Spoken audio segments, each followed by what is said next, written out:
Hello, everyone. This is Dr. Bruce B. Baird, and you're listening to the Productive Dentist Podcast. In this podcast, I will give you everything that I've learned over the last 40 years in dentistry, working with thousands of dentists. I'll tell you, it's not that my way is the only way, it's just one that has worked extremely well for me, and I'd love to share that with you so you too can enjoy the choices and lifestyle that productivity allows. More time for things you love, increased pay, better team relationships, and lowered stress. Let's get into it with this week's episode of the Productive Dentist Podcast.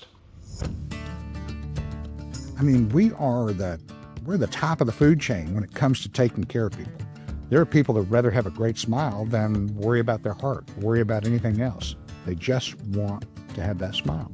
So these are the things that, hopefully it'll kind of hit you. It took me a period of time. It may take you a period of time. But treating others as you would want others to treat you, I didn't do that for my first 15 years. This is Dr. Bruce Baird with the Productive Dentist Podcast. And, I look around in dentistry and, you see the surveys that are done and how many dentists that are, they used to say, I don't know what the highest suicide rate is, but I know dentistry has always been up there as part of it. Nobody wants to come see you. I think preachers also, because they get to listen to other people's problems, and I'm sure that is pretty stressful on them as well. But why is that? And, I don't know. I'm just going to give you my thoughts about it. But I honestly believe it's because we want to control everything in our business. We want to control everything in our practice. And you know what? Being a great office is not just about you being a great clinician. It's just not. Do you guys have anybody like in your town? I'm not going to say anything, but somebody in your town who their parking lot's full and you've seen their work coming into your office and you're like, how in the world can this person have a full schedule? Why do people go see them? It's just hard for me to even believe it. And, but it's true. Their entire parking lot's packed. And clinically, they're a horrible dentist. But through communication skills, they've been able to convince the patient, they're nice and they do all these things or whatever. And maybe their team is doing a lot of the work. I don't know. But what I do know is what changed for me. And again, I always use 15 years in because by then I had had 3 of my 4 daughters born and I had to learn to speak a different language. But I've always been someone, and it goes back to as a kid. My dad was a Marine aviator. Many of you knew that. He was like, there's no gray area. It's black or white. And so for me, because he would get out there and you had the old chain link fences and we didn't have a weed eater. So we'd have to go in there with the little hand clippers and clip underneath there and the edgers, all of this stuff. And it had to be perfect because my dad was going to inspect it. Then you go to dental school and you're an engineer and you make a C on your prep for a DOL. And they tell you, well, your cavo surface margin's not exactly correct. And, this is a little deeper than I'd like to see it. So I'm going to give you a C+. So in other words, you are already ingrained that it has to be perfect for you to be a dentist. Well, perfection is a dream. And perfection is something that we strive for. But there's no way anybody's going to tell me they're a perfect dentist. It's the only perfect person ever on this earth was the good Lord. And, but I can tell you that is stressful. It's really stressful on us because golly, I want to pack my own cord. I want to make my own temps. I want to answer my first few years. I wanted to answer the front desk. I wanted, but I wasn't willing to train anybody to do it. Isn't that crazy? I didn't want to train anyone to do what I wanted them to do because I wanted to do it all myself. Well, good news. You don't have to do that. All you have to do is learn some simple communication skills, some things that will help Doctor, are you tired of repeating yourself with your team over and over again, and yet you still see treatment walk out the door? If so, you're not alone. The Clinical Calibration Institute, powered by Productive Dentist Academy, is an all-new online platform that unites your team around your philosophy of care, so patients can say yes with confidence and you grow with purpose.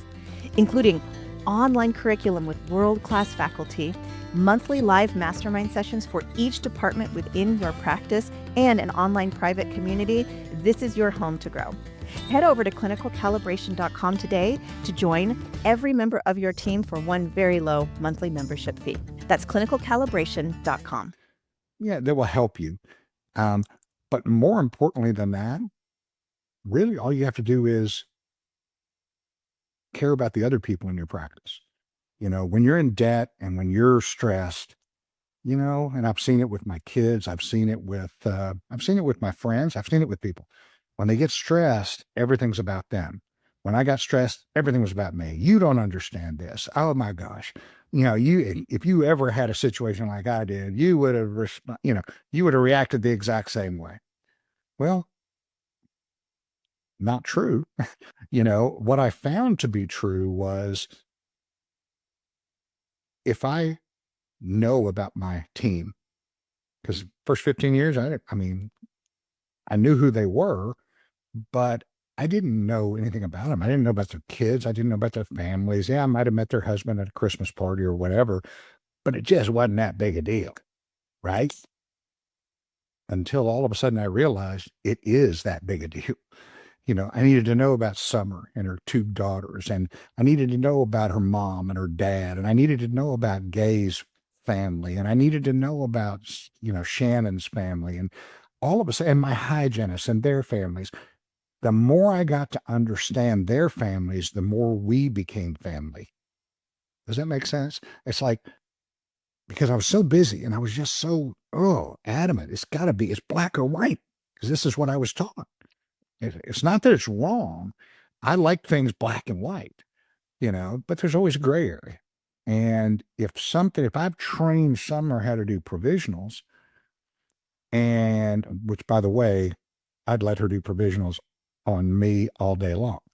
I actually have one right here, right now, that looks just like the rest of my teeth. I had to have a new veneer done. So, but bottom line is, I taught her, but she's better than I am. Working with the front desk, getting people, this is how you answer the phone. This is what you do. Surrounding yourself with people and giving them the opportunity to excel. What you're going to find is they're going to excel. They actually will. They'll knock it out of the park so much more than you will. Because you can't be everything for everybody. And you're going to surround yourself with great hygienists. My hygienists, they are periodontal specialists in my practice. They know that I stay up on top of the latest research and the latest things that are going on in the mouth as far as periodontally. I was probably one of the first guys to get the perilase laser doing the lap surgery. I had one of the first 50 of them, I think. Why? Because I have gum problems, and I did the research and I looked and I said, this is the coolest freaking tool ever. So they know I am interested in that. And so all of a sudden I start sending them articles and I start letting them read journals and I let them do that. And I said, man, what do you think about this? Well, as opposed to, this is the way we're going to be doing this. Different. What do you think about this? And all of a sudden they're going like, oh, well, let me look. In other words, if you don't value them, they won't value you. If you don't value them, then they're there just for the job. And I read all the threads and guys just get on and just moan about how bad things are. But the truth is really a wonderful occupation. I mean, to be able to be a dentist and take care of people that are in need, some are in pain, they can't chew, they can't eat, they can't smile, how important is a smile? How important is being able to eat? I mean, we're the top of the food chain when it comes to taking care of people. There are people that would rather have a great smile than worry about their heart, worry about anything else. They just want to have that smile. So these are the things that, hopefully it'll kind of hit you. It took me a period of time. It may take you a period of time, but treating others as you would want others to treat you, I didn't do that for my first 15 years. It could have stretched to 20. I don't know. And there are still days, don't get me wrong. There are days that, man, I just, I would hold things in and then get irritated. But if you, on a consistent basis, if they know that you love them, if your team knows you love them and you'll do anything for them, when that patient comes bitching in the office and everything else, and all of a sudden you say, and they won't bitch to you. No, they're going to say, "Oh, hi, Dr. Baird. How are you? So good to see you." Oh, and I said, "Mary," I said, "I got a problem."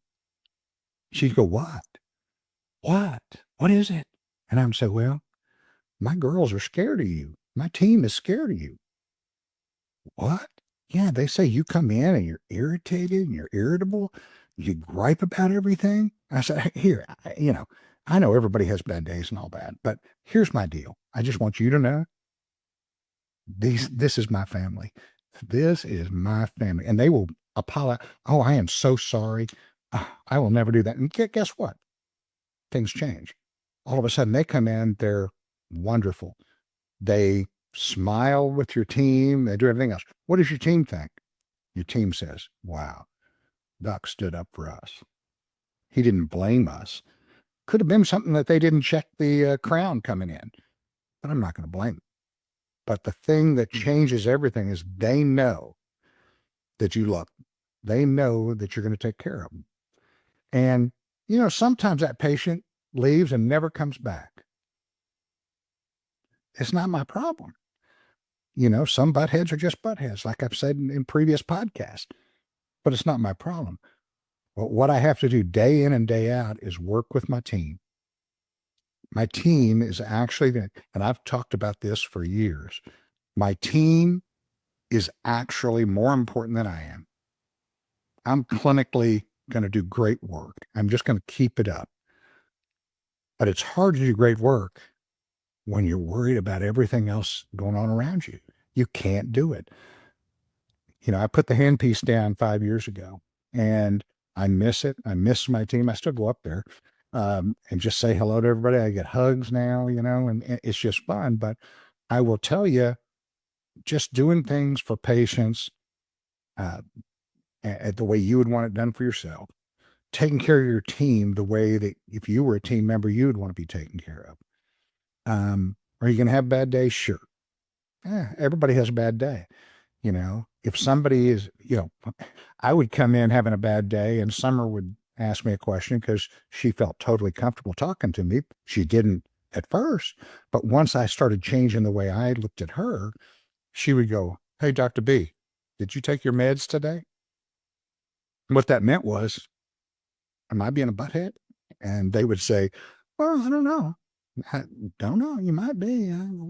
And so I would have to internalize, well, maybe I am being a butthead today. Something, usually I'd bring something in from outside and just, boom. If Gay was upset about something or she was being mean to people, I would go straight to Gay. I call that confrontational management. I'd just go to Gay and I'd say, "Hey, Gay, are you okay?" She would go, "Oh, yeah, I'm good. I don't know. You just seem really uptight. And are you having a headache or something going on at home?" She'd go, "No, I'm fine. I'm fine. I just had a deal happen, but it's all good." Guess what? Confrontational management. The rest of the day, she's fine. Would I have to do it every day? But if I had to do it every day, then we'd have to have bigger conversations. But maybe once every month and a half, 2 months, I would have to say, "Are you okay?" And I would do that with anybody in the office that just wasn't on. It seemed like something was up. So anyway, hopefully this has been something that'll give you pause, that'll make you think about how do you make your life less stressful and increase your productivity. How do I do that? Well, hopefully the things that I've talked about today help. At Clinical Calibration Institute, we're going to be talking about these things. We're going to allow your teams to work with other teams and how they work through it. How did they schedule? You'll be talking to dentists, administrators will be talking to administrators, treatment coordinators with treatment coordinators. hygienist with hygienist. And for $450, $540, whatever the amount is, that's not per team member. That's for the whole freaking office. So sign up for CCI. I think you're going to enjoy it. You could always say, I don't enjoy it and quit. But I'm just saying, I think once you get involved and you see that your team, when you guys are calibrated, game on. Productivity goes up, life gets good, money goes up, taking better care of patients. So anyway, tell your friends about the Productive Dentist podcast. I look forward to our next one. So I look forward to seeing you again. I am headed out, headed to Scotland and England and Ireland for about a month to play some golf over there. And when I come back, I'll be right back doing this. So you guys have a great summer, and I will look forward to the next time we get to visit. Thanks. Thank you for joining me for this episode of the Productive Dentist Podcast. If you found this episode helpful, make sure you subscribe. Pass it along to a friend. Give us a like on iTunes and Spotify, or drop me an email at podcast@productivedentist.com.